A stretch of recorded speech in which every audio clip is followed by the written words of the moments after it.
Okay, so welcome to this particular lesson, and in this one we'll go over present value. If you've watched all the other ones on compound interest, then this one should not be as bad because now we have pretty much all the tools to calculate the present value.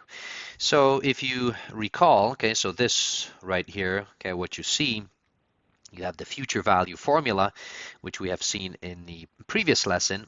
And now if we want to compute and find out what the present value is, all we have to do really is just rearrange this formula for ourselves.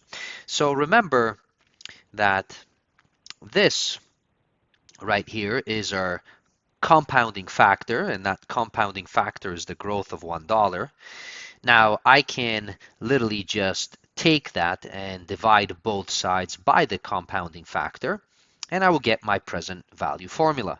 So if I would simply take this, okay, so let me cut this away, and if I would divide by both sides, then what I would have right here is I would, okay, so have this dividing it like so. So basically what we have from here is that our present value is nothing else but simply our future value divided by our compounding factor, which is 1 plus I divided by n. Now, what I like to do instead of keeping it like this is completely fine. The only thing is that because we have the exponent at the bottom, I like to kind of rearrange this, and you may recall, okay, kind of from old school exponents, is that if you have, okay, so 1 over x to the power of n, this is the same thing as simply saying x, so we can bring this to the numerator, and then your exponent becomes negative. So I can do that little trick right here, and that will then provide me the formula which I like to use a little bit more often, and that's simply the future value and then 1 plus I to the negative n. And this would be my formula. So if you think back of future value or of compounding factors, the ultimate thing is whenever we are solving any question which is related to future value, present value, or anything related towards compounding, remember that as soon as you see the word compounding, okay, keep in mind that in order to solve a question, you're going to need, okay, the following. And I mentioned this in the previous video for future value, which is, so we need m, which is the number of compounding terms per year. So we always need to find out what that is.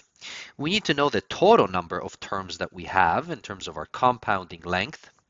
We need to know our j, which was our nominal rate. So how are we going to be compounding that j? Okay, then we need to know I. So I was simply j, okay, and we turn j back into the number of terms that we have. Okay, so the compounding rate, and then after that, okay, we either look for the present value or the future value that they might give us. So just a recall here, so n is the number of years in total that we are borrowing or investing multiplied by m, and I is simply j divided by m. So let's look at an example, okay, how we can actually utilize this present value, okay, in a setting. So here's an example, which is an interesting one. So it says Noel has two choices to invest. So we have two choices, okay, so one is 5.1% compounded monthly, and then the other one is 5.07% compounded annually. So they seem very close. Now, Noel wants to have 250,000 in 25 years. Okay, so that's from now. And it says calculate how much money would need to be invested presently in the two options. Okay, and now what we'll do is, okay, so I'm going to write down givens. And I'm going to write the givens for the two cases. So we have here monthly. Okay, and here I'll put annually. Okay, just to compare them. And now remember what we're doing is we're doing the following. So we have, Okay, so this is right now, and so in 25 years, so let's say, okay, so this particular length of time, so it says this is 25 years. Okay, and we want to have 250,000. All right, in 25 years, and how much we would have to invest right now in order to do that. So basically, we're trying to bring this back into the present, okay, and see how much that would be under the two cases. So my first case is monthly, and then my second case is annually. So if I take, for instance, monthly, well, then right away I know. So M is equal to 12, okay, because it's monthly. If I take it annually, then M is just simply equal to 1, because M just equals how many terms you have in a year. Now, N, on the other hand, is the number of years. So in this case, it's 25, and then multiplied by 12. Okay, so that would give me the total number, okay, of years that I have. So 25 times 12, so 300. This simply tells me that I have 300 terms that I want to compound. Now, for annually, so this is much easier because it's simply 25 times m, which is in this case 1, so it's kind of redundant we write it, but this is 25 annual terms. Then next, so we have j. Okay, so notice that j in the first case, so I'll write it as a decimal, okay, 0.051. And my j for annually is equal to 0.0507. And now finally, so I need I. So I is 0.051 divided by, and in this case it's m, which is 12. Okay, I in the other case, okay, so we are dividing by 1. So basically it doesn't change. So this is the only time where your nominal rate and your compounding term rate are the same. All right, so we have M, N, J, and I. And now, so in this case, for both instances, we know that the future value, okay, so this right here, okay, so this is my future value. So if I want to calculate both of these, then this is what I have. All right, so let me, so recall, so present value is equal to the future value, 1 plus I to the negative n. And now, if we have a business calculator, we actually have all the information we need. And again, okay, so you can take a look at the video on how to do it with a business calculator. And now, okay, what I'll do is I'll just input it, okay, so separately, okay, in these two instances, both monthly, okay, and annually. So for the monthly case, which I'll keep on the left-hand side, so I have, so future value is basically 250,000. 1 plus, now my I, so do not forget, so this is 0.051 divided by 12 and negative 300. Okay, so again, so let me go back here. So that was my N, and this is my I. Okay, so as you can see, they're the same. Now, on the annual side, so I have the same thing, but I have 1 plus.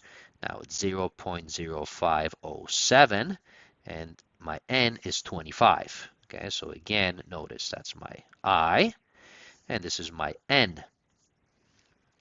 So in that instance, okay, so these are the two things that I have, and now I can compute them out. So let's do that. So 250,000, 1, 2, 3, multiplied by, okay, so 1 plus 0.051 divided by 12, so close bracket. And I'll just be careful because many times, sometimes people forget to put the negative. So this is negative 300, okay, in your exponent, and I can now compute it. So that would come out to 70.046 and 73 cents. So what this is saying is that the present value of the 250,000, 25 years in the future, okay, would be around 70,000. Now, what about annually?